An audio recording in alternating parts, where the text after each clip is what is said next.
It feels good for a desire to formulate within you, doesn't it?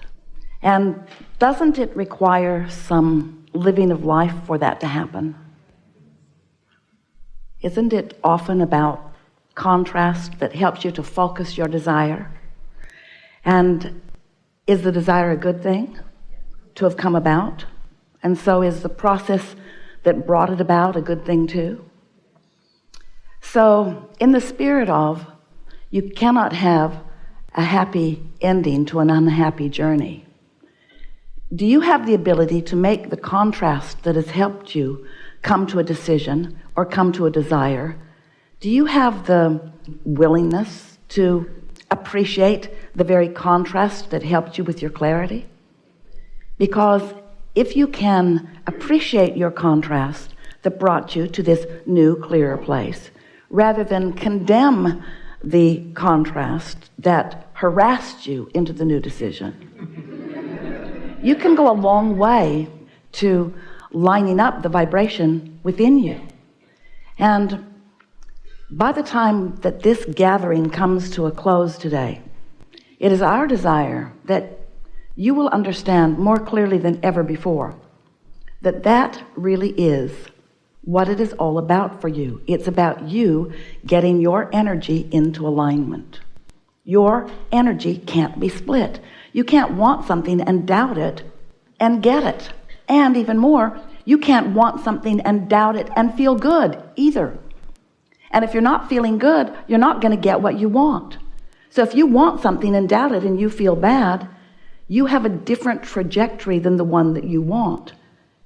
But the most important thing, the only way that you can sort it out easily, because you could read a lot of books on right action, and you could compare your behavior or your experience or your possessions or your creating to everyone else on the planet, and all you would do is get yourself all mixed up. The only thing that you need to do, and the only thing that you can do, is understand your own energy combination. But before you can understand that, you've got to know that you are more than you see in these bodies, and that there is a larger part of you who existed before you came into these bodies, who still exists, who is constantly becoming as you move through life and come to new decisions. When you don't have enough of something that you would like, and so life is harder for you, in the midst of that contrast, you are launching these vibrational requests, whether you know you are or not. Sometimes you speak them right out loud. I want that, or I don't want that.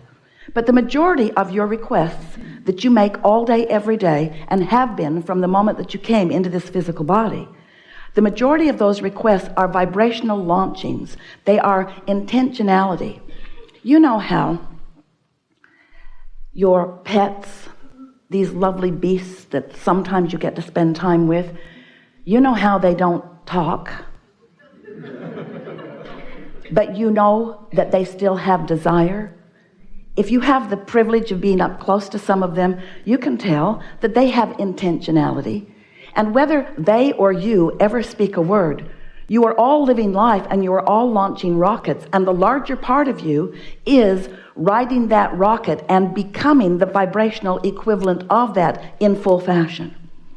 Now, you may accept that or you may not. And whether you do or not is not important, because it is, and that part of you is summoning you at all times. In other words, when you came into this body, that non-physical part of you was calling you into alignment. And once you became aware of your emotions, you had a crack at using your guidance system in order to follow the path or the trajectory or the calling of your source. When you, no matter how old you were, when you were appreciating something, and you did plenty of that then, you were in vibrational alignment with who you really are. And the emotion that you felt was the indicator of that. And it's still the same way. As you are moving through your day today, or any day, you are giving your attention from your personality, from your focused perspective, from your see it, hear it, smell it, taste it, touch it, you, that you know as you and that others accept as you. You are projecting vibration all day based upon what you are observing or pondering or remembering. Whatever it is that you are focused upon is vibrational in nature, and therefore you are too while you do that. And there is this relativity that you must understand.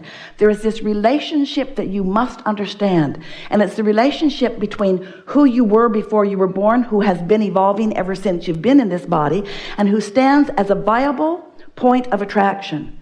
This non-physical you, sometimes humans call this soul. Sometimes you call it source. We've been referring to it as your inner being.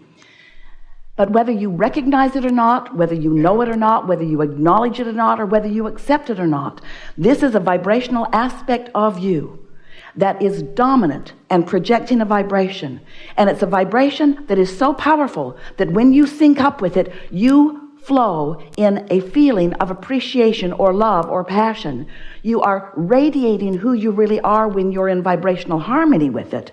And when you get crossways of it, you don't feel good. And the reason you don't feel good is because there is a short circuit going on. You've introduced resistance into the equation that matters, and you don't feel so good. You're not clear-minded. Your vitality is not there. You don't have good timing.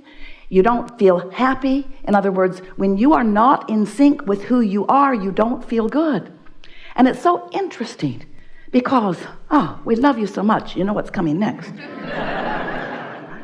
Without even meaning to, you have, for the most part, in your human form, reached for someone else in human form for your backup, for your approval, for your validation. And maybe this is the best day ever to say to you, you've been looking for love in all the wrong places. Because the source within you is that love, is that knowing, is that allness, is that sureness, is that worthiness, is that love, is that clarity, is that definition, is that knowledgeable next step. But if you have set aside your recognition of your alignment with that, and instead you're seeking approval in some other way from some other person, then while sometimes you get good advice and sometimes you can get fairly good guidance, it is not consistent, and they were not born to guide you. They were born to sync up with their own guidance, and so were you. So what we're really wanting to talk about here today is our favorite subject that has evolved with those like you who have been willing to play with us over time, as we take this subject of you create your own reality to the subject of the reason you do is because you are offering a vibration constantly. And since you are offering a vibrational constantly, law of attraction is responding to that vibration. So law of attraction, the most powerful law in the universe, the only one really that you ever need to understand, this law is drawing to itself equivalence. So the inner being part of you is calling like to it. And you, in your conscious form, are calling whatever you've got actively to you. When you are in sync with your inner being, now there is one strong calling, and under those conditions you thrive. But if you're calling something different, if the source within you is loving that person that you are so mad at, you've got split energy. If the source within you is knowing your value and you are doubting it, you've got split energy. If the source within you is certain of the path leading you to the financial well-being that you want, to the stability that you want, to the empire that you want to build, to the relationship you want, since the source within you is aware of who you are and what you want and where you stand in relationship to everything you want and is calling you to it, if you are not in sync with that vibration, you don't feel good because you're pulling against your own current. Not a current of a source that has decided that it knows better for you than you do what you want. A source energy that is with you on all that you have carved out of all that you've ever lived. A source energy that knows who you are, that knows your value, that knows where you belong, that knows the vibrational nature, the true vibrational nature of your being. So as we've been talking about this powerful law of attraction, which is the reason that you create your own reality, now we are wanting to talk to you about something that most of you are sort of hard of hearing about. And what that is the value that it would be to you if you would decide today to begin to find to try to find, to sniff out, to try to find, and then to follow your path of least resistance. But before you can understand what your path of least resistance is, you got to understand how strong the current is that's calling you to your abundance, to your wellness, to your clarity, to your knowing, to your love. So when you find someone who is really a rascal, and we know, you've looked hard for them and you've found quite a few of them. And you've labeled them. You know where they are. And no matter how far back in your past they live, you can go find them anytime you choose. And there are plenty of others who will talk with you about them if you get them engaged, because they've got some just like them and they will vent with you. So as you give your attention to something like that and you feel the discord of it, early on, right away, you feel the discomfort of it. You can feel whether you're clear or confused. You can feel whether you feel good or whether you don't. You can, whether you admit it or not, you can feel the difference between words of appreciation and words of condemnation. You can feel the difference. And the reason that we know that so clearly is because we know the source within you and how the source within you feels.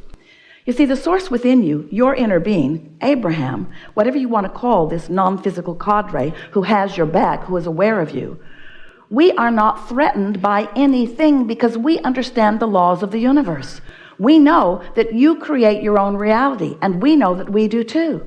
So we're not worried about some rascal who seems to be projecting something that is unwanted, because we know that that rascal does not have any ability to get into your experience unless you invite it through your attention. We also know you have to give quite a bit of attention to it before you create a vibrational thread that gives you access to this thing that you do not want.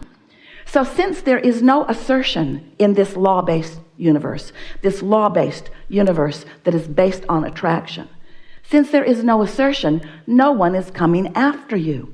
Sometimes it feels like they did, and sometimes it feels like they got you because you weren't paying attention to what you were doing, and so you were offering a vibration that you didn't realize you were offering. And so when it manifested, you say it came out of the blue, and we say no, it didn't. It came out of the oblivious.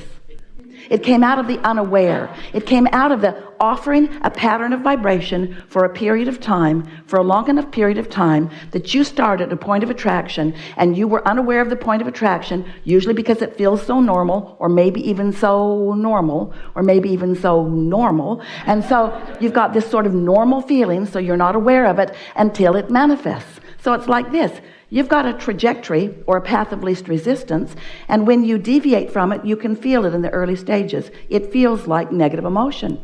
But if you don't notice it, don't worry. Law of attraction makes both trajectories stronger. So who you really are gets stronger, and who you're being gets stronger, until the crevasse between who you really are and what you really want, and who you're being and what you really don't want. In other words, this crevasse gets stronger and stronger, and eventually there's a manifestation. And then you say, hey, why are you asserting this unwanted thing in my experience?